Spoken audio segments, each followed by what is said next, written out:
1 दिसंबर साल 1965 को सीमा सुरक्षा बल यानी बीएसएफ की स्थापना की गई। भारत के एक प्रमुख अर्धसैनिक बल के रूप में यह भारत की सीमा रक्षा सेना है। यह बल विश्व के सबसे बड़े सीमा रक्षक बलों में से एक है। इसकी जिम्मेदारी भारत की अंतर्राष्ट्रीय सीमाओं पर निरंतर निगरानी रखना, भारत भूमि सीमा की रक्षा और अंतर्राष्ट्रीय अपराध को रोकना है।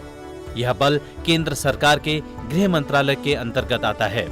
बांग्लादेश की आजादी में सीमा सुरक्षा बल की अहम भूमिका अविस्मरणीय है। 1 दिसंबर साल 1963 को नागालैंड के रूप में भारत गणराज्य के नए राज्य का गठन हुआ। इसकी राजधानी कोहिमा है।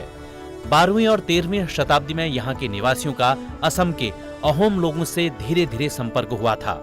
स्वतंत्रता के बाद साल 1957 में यह क्षेत्र केंद्र शासित प्रदेश बन गया और असम के राज्यपाल द्वारा इसका प्रशासन देखा जाने लगा।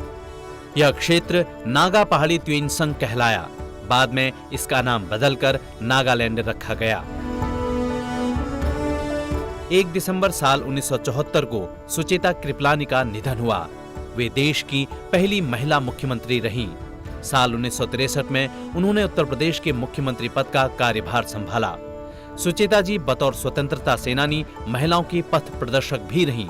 इसके साथ ही भारतीय संविधान निर्माता सदस्यों में से एक थीं। उन्होंने तमाम युवाओं को राजनीति में आने के लिए प्रेरित किया। वे स्वतंत्रता संग्राम के दौरान जेल भी गईं। उन्होंने 14 अगस्त 1947 को प्रधानमंत्री जवाहरलाल नेहरू के ऐतिहासिक भाषण से पहले राष्ट्रगान गाया था। 1 दिसंबर साल 1885 को दत्तात्रेय बालकृष्ण कालेलकर का जन्म महाराष्ट्र के सतारा में हुआ। वे भारत के प्रसिद्ध गांधीवादी, स्वतंत्रता सेनानी, शिक्षाविद, पत्रकार और लेखक थे। साल 1915 में गांधी जी से मिलने के बाद ही उन्होंने अपना संपूर्ण जीवन गांधी जी के कार्यों को समर्पित कर दिया। वे काका के नाम से भी प्रसिद्ध रहे।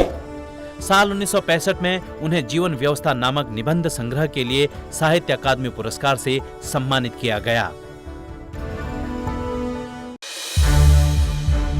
संसद टीवी के और भी प्रोग्राम्स देखने के लिए सब्सक्राइब करें हमारा YouTube चैनल और हाँ, इन्हें लाइक और शेयर करना ना भूलें।